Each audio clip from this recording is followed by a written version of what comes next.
On the line, we have Christian Life head football coach Tony Ambrogio, and tonight... Today, that's right, today, Christian Life takes on Alden Hebron at 2 o'clock at Christian Life. And, wow, Coach, cool. Thanks for calling. Well, you guys, absolutely. I was starting to think that you guys are like athletic directors and stuff, running by the seat of your pants over there. We kind of are. Do you know any athletic directors that do that, Coach? Too many of us. Hey, first of all, congratulations. You're a number 1 seed, undefeated season. You win the conference, and today you host a playoff game. It's a big day at Christian Life.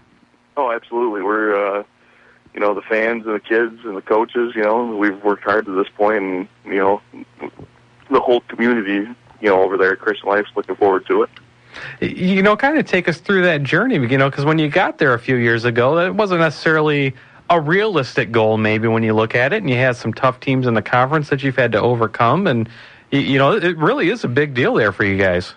Yeah, it is, and one of our goals, obviously, this came a little faster than we, I guess, as a coaching staff thought, but after our 8-1 season last year, we knew it was it was realistic for us to go undefeated this year. We had a lot of kids coming back, but when we first started, our goal overall is to be a winning program year after year, and not necessarily, is it going to happen? We had a magical season this year.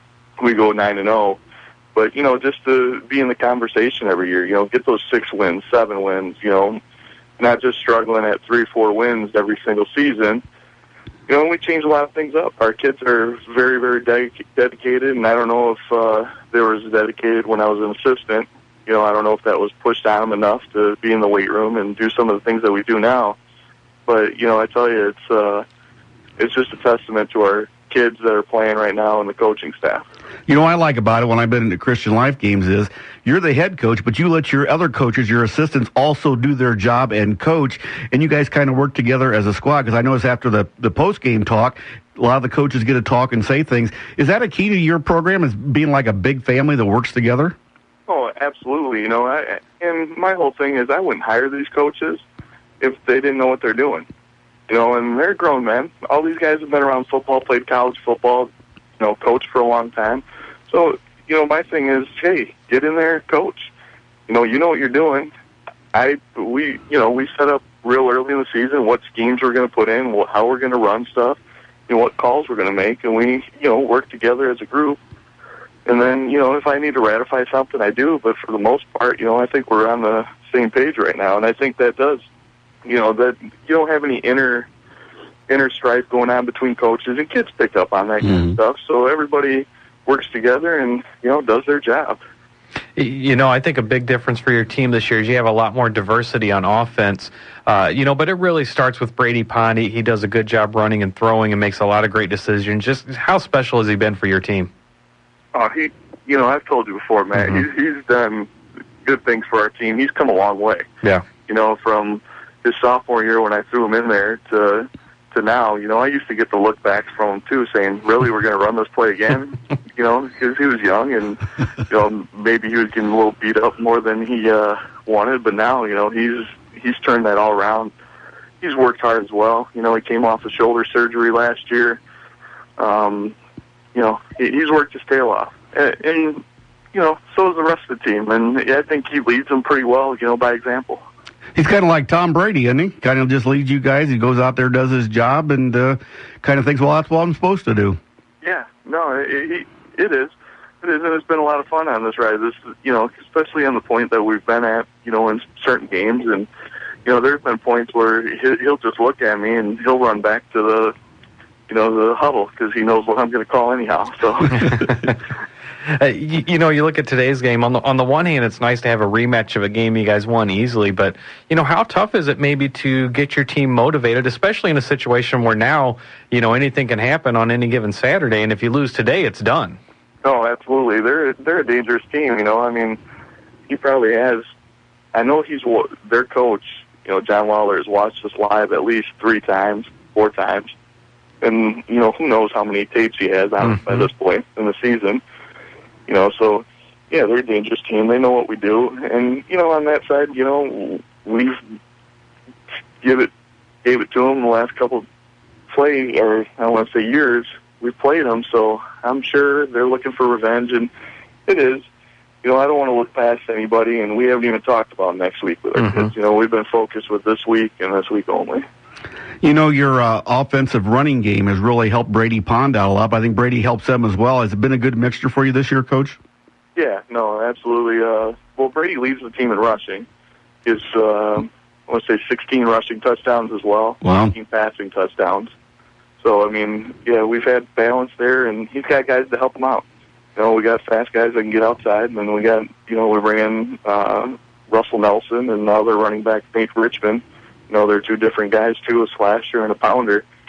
So, yeah, they've helped Brady out, take some weight off his shoulders. And you got big number 90 when you need a run in the clutch, right? Yeah, that's right. Russ the bus. I enjoyed that the day he did that. Yeah, it was funny. I had an athletic director from one of the opposing schools say, I heard you guys have a 240-pound running back. And I looked over and I was like, he's about 185, and I don't know, he's all of 5'9" sitting over here. Not to look ahead at all at any one specific team, but when you kind of look at the bracket there, a lot of tough physical teams that like to run the ball, a lot of smash mouth football being played, things like that. How do you feel you guys line up defensively this year, if you can move on and if you have to face a team like that? Well, it'll probably be a challenge for us. We're an athletic defense, that can get sideline to sideline. Not necessarily do we want to, play smash mouth with somebody, but I feel we can. We have some heavier kids in the middle. We have Mike Ford and Easton Billy that are, bigger, stout kids, and then our inside linebacker, Alden Ambrogio, runs 215. So I think we can stop some of that inside run game. It's just, for us, it's going to be gap control defense, taking our gaps, following through with our assignments, and make sure that we don't get pushed off the line of scrimmage. We're talking with Christian Life head football coach Tony Ambrogio, and we had a discussion about your kid. He is a big kid, and I don't think we'll talk about how that happened, but he is a big kid. That's pretty cool.